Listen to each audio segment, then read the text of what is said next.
大家好，呢個係天人玄學嘅八字視頻。喺呢個視頻入面呢，我會向大家介紹一啲八字嘅入門知識嘅。咁喺上一次嘅視頻呢，你已經學識咗去睇一個八字嘅日主同埋月令啦。咁亦都知道喺咩情況之下日主係屬於身強，咩情況之下日主係屬於身弱嘅。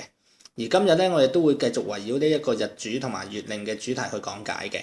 咁透過今日呢個視頻呢，你將會學到就係點樣去運用日主嘅五行去睇性格啦。同埋旺相憂囚死對一個人嘅命運有咩影響嘅？咁如果你喺睇咗呢一段視頻之後有任何問題嘅話，歡迎你喺下底嘅 Facebook comment 嗰度留言。咁對於每一個留言呢，我都會認真睇同埋回覆嘅。咁喺開始今日嘅內容之前呢，我亦都想邀請你去我個網站啦，將你或者你屋企人或者朋友嘅八字呢開出嚟睇。因為如果你每次都咁樣做嘅話呢，你好快就可以了解到自己八字嗰個特點㗎啦。好啦，我哋正式開始今日嘅內容啦。首先要講嘅係點樣用日主去睇一個人嘅性格啦。咁其實八字本身係一門好簡單同埋好直接嘅算命方法嚟嘅，但係有好多人學八字咧都會將八字搞得過分複雜。點解會咁呢？因為佢哋捉唔到嗰個重點，於是乎咧就搞出咗好多故弄玄虛啊或者似是而非嘅理論出嚟。咁或者咁樣講啦，我自己就非常支持咧用一個直觀嘅方法去了解八字嘅。直觀嘅意思咧就係凡事都係從最直接最明顯嘅方向入手。咁所以咧，雖然你只係知道日主嘅五行屬性啦，咁但係你依然可以憑呢一個資料咧去做一啲簡單嘅判斷嘅。咁方法咧，亦都係以五行為依據嘅。咁喺上一個視頻咧，你已經知道咗就係甲乙屬木係配春天，丙丁屬火係配夏天，戊己屬土係配四季，庚申屬金係配秋天，壬癸屬水係配冬天。而我哋咧亦都運用翻呢一個五行配四季嘅方法咧，去判斷日主所屬嗰個性格嘅。例如咧，如果你嘅日主係甲月嘅話咧，咁即係話你嘅五行係屬木啦，咁就會用春天去代表嘅。咁喺春天嘅時間咧，好容易令人聯想得到就係樹木嘅生長啦、欣欣向榮啦、一片翠綠嘅感覺啦。咁呢一個咧，其實就係五行屬木嘅特性嚟㗎啦。而我哋咧亦都可以直接將呢一個特性咧係配入一個人嘅性格入面嘅。譬如咧，就係樹木向上生長，就好似人有上進心咁樣。欣欣向榮咧，就好似人同人之間有一個友善嘅聯繫。咁而翠綠色咧，就可以俾到人一種友善可以信賴嘅感覺。所以咧，如果你係木日元嘅話咧，你嘅性格大概都係一個有上進心、中意分享、同人交流、樂於助人、能夠輕易獲得其他人信賴嘅人嚟嘅。咁另一方面咧，由於春天係草木發芽嘅時間啦，都會有破土而出嘅一面嘅。咁所以咧，亦都代表咗屬木嘅人咧，一般都有一個堅毅嘅精神。相反嚟講咧，如果屬木嘅人有啲嘢諗唔通嘅時候咧，堅毅嘅精神就會變成一種固執，唔願意去改變，咁反而咧就唔係咁好噶啦。咁如果你嘅五行係屬火嘅話啦，即係你嘅日主係丙或者丁，咁就可以係從夏天即係炎炎夏日嗰種天氣咧去聯想嘅。咁例如咧，太陽酷熱就好似火嘅熾熱咁樣啦，所以咧就會用紅色去代表嘅。炎炎夏日咧就會有一種令人哋喘不過氣嘅壓迫感，咁就好似人嘅佔有慾啦，同埋有一啲霸道嘅感覺嘅。而熾熱咧就好容易令人聯想得到有活力啊、運動啊、熱血啊。咁咧，其實就代表人嘅活躍性啦、外向性啦，同埋積極主動性嘅。而紅色咧，我哋經常都會諗起一啲警告性嘅指示嘅。咁所以咧，亦都會有俾到人哋一種權威性啊、警戒性嘅感覺嘅。咁如果現實啲講咧，其實就係話咧，佢想你聽佢講嘢，甚至乎咧你要去遵從佢嘅命令。咁放到喺性格上啦，如果你係屬火嘅人咧，通常都係會非常熱情啦，所謂熱情如火咁樣嘅。咁所以咧，呢一類人咧，做人做事待人接物咧，都會係非常之主動。而火嘅熱情咧，實際上亦都係有啲霸道嘅。咁所以咧，就會容易俾到人一種無形嘅壓迫感啦，有征服其他人嘅心態嘅。所以咧，當屬火嘅人同其他人有摩擦嘅時候咧，就算反面咧，佢哋亦都絲毫不讓嘅。如果摩擦越大咧，個程度就會越深嘅。而五行屬土嘅人咧，即係戊己土係日主啦。咁由於咧土喺四季上面咧係冇明顯嘅代表季節嘅，於是咧古人就視之為呢個四季變化之間嘅。咁通常咧都會用黃色去代表，因為咧泥土多數係黃色嘅，就好似咧大地黃土咁樣。咁喺四季變化之間咧，代表咗一種唔穩定啊，兼且咧有前後多變嘅特質啊。咁就好似一個人咧會有一種博學多才啊，或者樣樣都識嘅能力咁樣。咁由於咧土係出現喺變化同埋唔穩定嘅時間，所以咧放喺人身上咧，呢一類人嘅適應力咧都係特別強嘅。就算係處喺逆境之中啦，佢都可以揾得到自己嘅位置嘅。另一方面咧，黃色就會擁有一種傳統不可侵犯嘅特性啦。咁你可以聯想得到就係古時嘅皇帝，佢哋嘅龍袍咧就稱之為黃袍，而黃袍咧喺個設計上面咧都係以黃色為主要嘅。咁喺性格上咧，如果你係屬土嘅人咧，最善於就係協調人同埋事之間嘅矛盾點，而且咧你會盡量去照顧得到所有人嘅利益嘅。咁所以咧屬土嘅人咧，大多數都係非常重視個承諾啦，亦都係非常有責任嘅人嚟嘅。因為咧你唔希望自己失信於人，就令到其他人會有所損失。而為咗喺一個唔穩定嘅環境之中，可以揾到一個安穩嘅方法啦。咁屬土嘅人咧都中意同人哋定下規則，約法三章。因為咧定下咗規則之後咧，大家都要遵守。咁就好似皇帝頒布呢一個聖旨一樣，咁係唔可以違反嘅。但係咧屬土嘅人對於呢一啲嘅原則啊、規則啊、法規啊，有時咧就會係過分死板，唔識得變通，咁反而咧就會變成一個古老石山。至於五行屬金嘅人咧，亦即係庚辛金啦。咁通常咧都會用秋天去代表嘅。咁秋天咧就係農作物收成嘅時間啦。咁草木經過夏天之後，慢慢就會步入一個枯萎嘅階段嘅。而喺秋天嘅月光咧都係最為明亮，咁所以咧古人就會用呢一個白色嚟代表嘅。農作物收成咧就係農夫大半年辛勞之後嘅成果啦。咁其實就係人嘅利益同埋結果嚟嘅。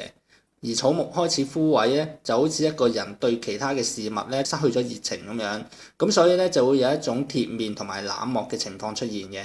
白色咧就可以俾到人一種乾淨啊潔白嘅感覺，咁所以咧如果你屬金嘅人咧，就會好重視呢一個結果啦、利益啦，事實上係一個比較現實嘅人嚟嘅。但係相對嚟講咧，你唔會中意做一啲不切實際嘅事，因此咧亦都係非常務實同埋勤奮嘅人。但係咧，過於實際嘅諗法咧，就會令人哋覺得你咧係有一啲冷漠啦。咁只要講到利益關係嘅話咧，就冇情講噶啦。除此之外咧，你係好善於將一啲混亂或者散亂嘅東西咧整理得井井有條嘅。喺工作上係咁啦，喺生活上亦都係咁嘅。咁所以咧，屬金嘅人咧，或多或少都有一種姿整啊、潔癖嘅性格嘅。最後咧就係五行屬水嘅人啦，亦即係日主係壬癸水嘅。咁通常咧就會用冬天去代表啦。冬天寒冷咧，人同動物都唔願意活動嘅，咁就係一個靜止嘅狀態啦，亦都係一個休養期。咁冬天咧夜長日短咧就係一種最明顯嘅特質嚟嘅，咁所以咧就會用黑色去代表。喺古時候過冬咧，由於唔能夠耕種啦，亦都唔可以打獵啦，咁所以咧屬水嘅人咧，佢哋嘅活動性咧通常都唔係咁高嘅，但係咧佢哋就好善於去運用腦袋。喺冬天咧，大多數動物咧都會冬眠嘅，咁就唔會有交流啦。所以咧喺人身上面咧都會有一種沉默寡言嘅特性嘅。而黑色咧就係我哋書寫時用嘅墨水顏色啦，咁所以咧又會代表文字。咁如果你係屬水嘅人咧，不論你嘅工作或者生活啦，都會好中意思考嘅，而中意思考嘅程度咧都會比中意運動係更加高嘅。咁所以咧你喺其他人眼中咧，多數咧都係扮演一個智囊嘅角色嘅，咁如果其他人有問題嘅話咧，好自然就會同你去尋求呢一個意見嘅啦。咁但係咧，大多數屬水嘅人咧都唔會中意表現自己嘅，咁呢一種情況咧，正好就係同屬火嘅人係相反嘅。咁因此咧，當面對自己問題嘅時候咧，屬水嘅人通常都會選擇唔出聲，收埋自己，或者咧講好多唔關於自己嘅事。咁咧佢哋嘅目的其實就係避免俾人哋洞悉得到佢心裡面諗緊乜。但係喺另一方面咧，屬水嘅人咧，亦都好善於去書寫嘅。咁佢哋咧可能唔中意用語言去表達自己啦，但係佢哋咧就會選擇用一種文字去表達自己嘅。咁所以咧，屬水嘅人咧，佢哋某程度上寫嘢係比講嘢更加叻嘅。咁好啦，喺了解過日主五行所代表嘅性格之後咧，咁我哋就可以了解一下旺相憂囚死對命運有啲咩影響啦。咁因為如果只係知道性格嘅話咧，咁其實只係好似玩心理測驗咁嘅啫，對人生咧係冇咩實際嘅用途嘅。而我哋算命咧，最想知道其實就係人生嘅吉凶禍福。咁旺相憂囚死咧，亦都係一個了解八字吉凶禍福嘅其中一個入門方法。點解我會成日強調旺相憂囚死係一個入門方法咧？咁啊，因為咧喺八字上面咧，其實仲有好多唔同嘅方法去判斷嘅。咁但係咧，旺相憂囚死其實就係非常容易掌握，而且亦都有一定嘅代表性嘅。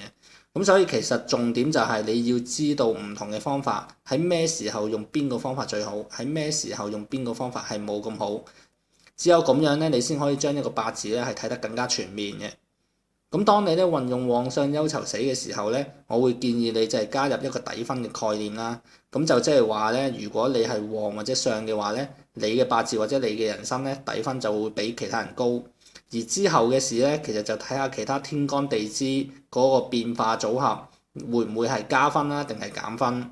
同樣道理咧，如果你係憂囚死嘅話咧，你嘅八字或者你嘅人生咧底分就會比其他人低一啲。咁喺八字上咧，你當然就係會希望繼續加分啦。咁但係同時咧，你亦都要注意嘅就係唔可以缺少後天嘅努力。咁如果你嘅八字咧係甲乙木，生喺春天；丙丁火，生喺夏天；戊己土，生喺四季月；庚辛金，生喺秋天；壬癸水，生喺冬天。咁就係屬於旺啦。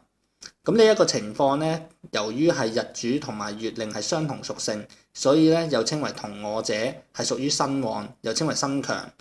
咁旺咧喺身強之中咧，其實係最好嘅情況嚟嘅，係五個條件裡面最有利、最有優勢嘅。咁如果你嘅八字係咁嘅話咧，咁可以恭喜你，因為咧喺你一生之中咧都容易比其他人係有更多嘅機會。咁所以咧你唔需要擔心係冇發揮嘅空間。但係咧旺亦都唔係冇缺點嘅喎，因為咧有一啲八字嘅組合咧會因為過旺而變得過於自負、不可一世。咁所以咧反而會因為咁樣而令到佢哋失去咗呢一個機會嘅。咁但係有一點咧係不變嘅，就係旺嘅人咧，無論點樣都好，佢哋都係容易得到其他人嘅欣賞嘅。而相咧喺身強之中咧係次一等嘅情況，係五個條件裡面次吉嘅優勢。咁就係月令嘅五行去生日主嘅五行啦，亦即係木生於冬天，火生於春天，土生於夏天，金生於四季變化之間，水生於秋天。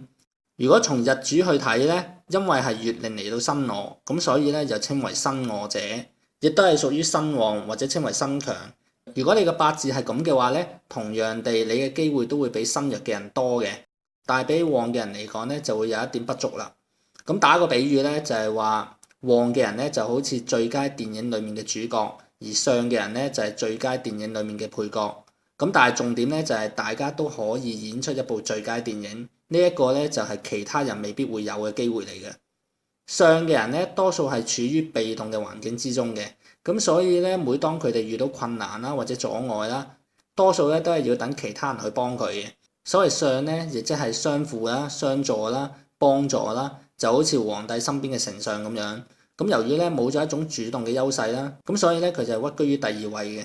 咁我哋知道啦，旺同相其實就係屬於身旺，又稱為身強。而憂囚死咧就係屬於身弱，又稱為身衰。咁喺身弱之中咧，最好嘅情況就係憂，咁就係日主嘅五行去生月令嘅五行，亦即係咧木生於夏天，火生於四季之間，土生於秋天，金生於冬天，水生於春天。咁喺日主嚟睇咧，生月令咧就等於我去生出其他嘅事物，咁所以咧就係我生者啦。由於咧從我而去生出，咁所以咧就即係意味住我要為其他人去付出啦。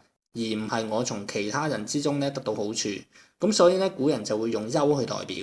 休咧其實就即係休息啦、休養啦，意思就係拼搏嘅時間咧已經過去咗啦，而家咧就要開始回歸於別人，並且咧進入呢個休息期。用另外一個比喻嘅話咧，就好似父母喺年青嘅時候拼搏啦，咁捱出咗一個成就，但係咧當成年或者當旺嘅時間過去咗啦，咁佢哋咧就會將全部嘅精神咧放喺養育子女身上嘅。咁就會希望子女有一日成才啦，咁呢一個階段咧就係休嘅意思啦。因此咧，如果你個八字咧係咁嘅話咧，咁你所得到嘅機會咧都會比其他人咧曲折一啲嘅。個意思咧其實就係你要先付出，然後先可以有收穫，要靠自己咧去主動爭取表現，咁先可以贏到其他人嘅讚賞嘅。但係可惜嘅就係千里馬常在，伯樂不常在。所以咧，如果你係呢一個情況的話咧，你就要多多努力咁去找尋自己嘅伯樂啦。而囚咧喺五個條件之中同死一樣嘅，都係處於一個極之不利嘅狀態嘅。囚咧就係日主去克月令，木咧生於四季之間，火咧生於秋天，土咧生於冬天，金咧生於春天，水咧生於夏天。咁點解不利咧？因為日主嘅天干要去克時令嘅氣候，咁就等於咧而家嘅溫室種植，將原本唔可能喺嗰個氣候或者地域生長嘅植物咧，勉強咁樣種出嚟。咁喺古代咧，呢一種情況咧，種出嚟嘅植物通常都唔會有好嘅生長嘅。就算喺現代嘅溫室種植啦，咁所費嘅成本咧同埋功夫咧都係唔會少。咁簡而言之咧，就係因為非天然，咁所以咧就要用其他嘅嘢去補救啦。咁囚咧就即係囚室困住咁樣解。咁意思咧就係如果你係囚嘅狀態嘅話咧，你就會好似進入咗一個監倉咁樣，咁就會有好多嘅條件限制同埋阻礙你去成功，而且咧你得到嘅資源咧亦都係少之又少嘅。咁實實在在咧就好似活喺一個溫室裡面，所有活動咧都會受到限制。咁因此咧你嘅機會咧當然係會比其他人少好多啦。再加上咧，就算你得到呢個機會都好啦，亦都係加倍辛苦、多勞而且少得嘅。所以咧，你係需要付出比其他人更多嘅精神，先至可以得到自己滿意嘅成果嘅。死咧喺5個條件之中咧係最差嘅，就係日主被月令所克，即係木生於秋天，火生於冬天，土生於春天，金生於夏天，水生於四季變化之間。咁由於咧係受克。咁不單止咧嗰個活動係受到限制，而且咧仲會遭受到不利嘅條件去傷害。咁甚至乎咧連自我嘅防備都好難做得到。咁所以咧都唔好講話要得到啲咩機會啦。亦都係因為咁樣咧，古人用個死字去代表。咁個意思咧其實都好明顯㗎啦。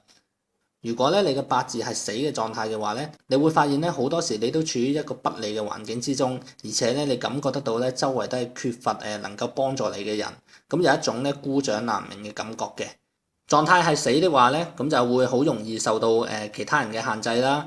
咁所以咧亦都因為咁樣係好容易遇到挫折而變得消沉嘅，久而久之咧就會失去咗前進嘅方向。